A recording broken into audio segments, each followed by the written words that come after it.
competir. Você é malandro da rua e a rua não é minha. Lavei, arrumei, ajeitei pra você ficar em casa. Fumei, enfeitei, esperei pra ter você do meu lado. Elevei, liguei e rezei pra não ficar mais sozinha. Não posso mais competir. Você é malandro da rua e a rua não é minha. Cozinhei o melhor arroz e feijão que sabia. Não deixei louça nenhuma suja na pia. Todo dia eu pensei no momento de ficar contigo, mas você vai, você volta.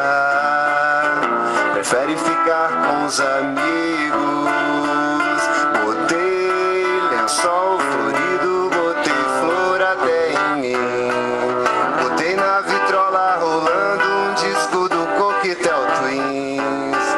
Todo dia eu pensei em nós dois na janela olhando pra lua. E o problema é que você escolhe, prefere a rua. Esperando você inventei de fazer poesia, mas não funcionou, pois você é poeta da boemia. Já vi todo filme ruim que passou na TV.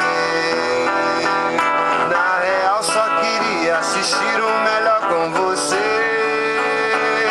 Invento, aguento, eu crio razões pra você chegar. Explico o mau tempo, o bandido, o perigo, a hora que fecha o bar. Nada que eu tento funciona direito pra te trazer. E por pura falta de força eu espero outra vez você.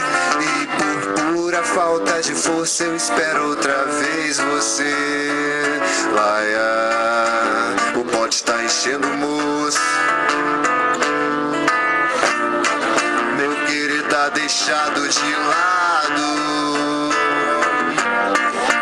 Vou indo, mas deixo um recado. Não adianta, não adianta chorar. Não adianta chorar depois que o leite estiver derramado. Não adianta, não adianta chorar. Não adianta chorar depois que o leite estiver derramado.